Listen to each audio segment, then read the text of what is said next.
নমস্কার বন্ধুরা, ঝিঙে আর ডিম দিয়ে আজকে তৈরি করে দেখাবো বাঙাল বাড়ির একদম ঝাল ঝাল মুখে লেগে থাকার মতন একটা রান্না। রেসিপিটা একদম ইউনিক আর খুবই সহজ, খেতে কিন্তু এটা দুর্দান্ত লাগে ভাত রুটি দুটোর সাথেই। তো রেসিপিটা করার জন্য কড়াই বসিয়ে দিয়েছি, কড়াইতে নিয়ে নিচ্ছি 2 টেবিল চামচ সর্ষের তেল। এই রান্নাটা অবশ্যই করে সর্ষের তেল দিয়ে করতে হবে। তেলটা একটু গরম হয়ে গেছে, ফোড়নের জন্য দিয়েছি একটা শুকনো লঙ্কা, 1/2 চামচ কালো জিরে, অল্প পরিমাণে একটুখানি আদা কুচি আর 4 কোয়া মতন রসুন কুচি, 3টে কাঁচা লঙ্কা কুচি দিয়ে দিচ্ছি। এই রান্নাটা একটু ঝাল ঝাল হবে, মানে তীক্ষ্ণ হবে ঝালটা, তো সেটা বুঝেই লঙ্কাটা দিতে হবে। ফোড়নটাকে মিডিয়াম আছে 30 সেকেন্ডের জন্য ভেজে নিয়েছি, খুব মিষ্টি একটা সুগন্ধ বেরিয়েছে। এবার মাঝারি সাইজের একটা পেঁয়াজ কুচি দিয়ে দিলাম। পেঁয়াজটাকে দিয়ে মিডিয়াম আছে একটু সময় নিয়ে সুন্দর লালচে রং আসা পর্যন্ত ভেজে নিতে হবে।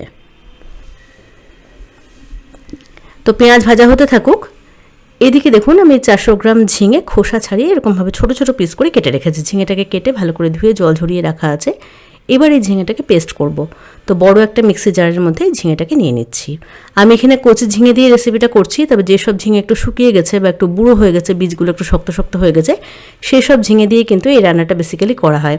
আপনারা শুকিয়ে যাওয়া ঝিঙে দিয়েও এই রান্নাটা করতে পারেন। তো ঝিঙেটাকে জল ছাড়াই আমি পেস্ট করে নিয়েছি। খুব সহজে ঝিঙেটা পেস্ট হয়ে যাবে।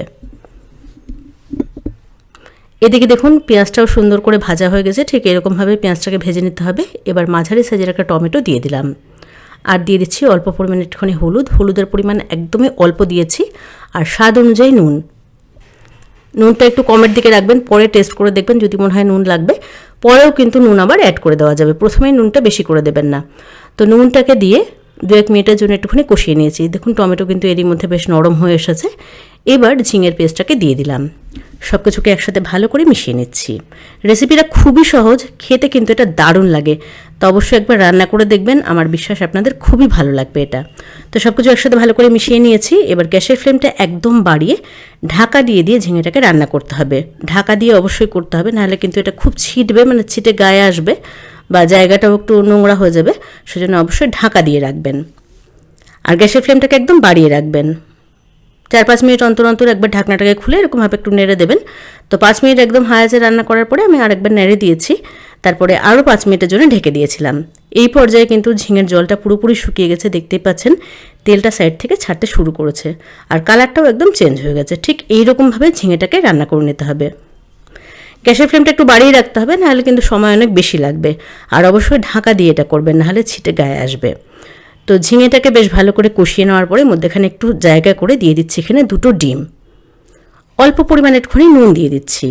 ডিমটা দেওয়ার সাথে সাথেই নাড়াচাড়া করবেন না, 2-1 মিনিট একটু অপেক্ষা করবেন। যখন দেখবেন ডিমটা একটু জমাট বেঁধে আসছে, তারপরে সব কিছুকে একসাথে ভালো করে নাড়াচাড়া করে মিশিয়ে নেবেন।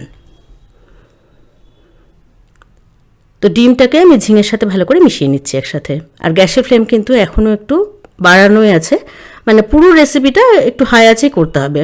তো সব কিছু এখানে খুব ভালো করে আমি মিশিয়ে নিয়েছি। এবার দিয়ে দিচ্ছি 1/2 চামচ পোস্ত বাটা, সামান্য পরিমাণে একটুখানি ধনেপাতা কুচি দিয়ে দিলাম। পোস্তটা দেওয়ার জন্য কিন্তু টেস্টটা একদম চেঞ্জ হয়ে যায়। আর পোস্তটা দেওয়ার পরে বেশি আর রান্না করব না, মানে 2-1 মিনিট একটুখানি রান্না করব। পোস্তটাকে ভালো করে মিশিয়ে নেওয়ার পরে জাস্ট 2-1 মিনিট একটুখানি রান্না করব, খুব বেশিক্ষণ পোস্ত দেওয়ার পরে রান্না করা যাবে না। তো পোস্তটাকে সব কিছুর সাথে একসাথে ভালো করে মিশিয়ে নিয়েছি। দিয়ে দিচ্ছি এখানে কয়েক দানা চিনি, একটু চিনি দিলাম টেস্টটাকে ব্যালেন্স করার জন্যে। এই সময় নুন অবশ্যই টেস্ট করে দেখবেন। নুন কিন্তু আপনারা নিজেদের স্বাদ অনুযায়ী দিয়ে দেবেন। আমি নুন চিনি সব কিছু নিজেদের স্বাদ অনুযায়ী দিয়ে দিয়েছি। তো চিনিটাকে দিয়ে ভালো করে মিশিয়ে নিয়েছি। ব্যাস তৈরি হয়ে গেল দুর্দান্ত স্বাদের ঝিঙে লাড়া। এটাকে বাংলাদেশে বলা হয় ঝিঙে লাড়া। খেতে কিন্তু এটা দারুণ লাগে ভাত রুটি দুটোর সাথেই। তো কেমন লাগলো আজকের এই সহজ সাধারণ রেসিপি, সেটা অবশ্যই কমেন্টস করে জানাবেন। ভালো লাগলে একটা লাইক করবেন আর চ্যানেলটাকে সাবস্ক্রাইব করবেন।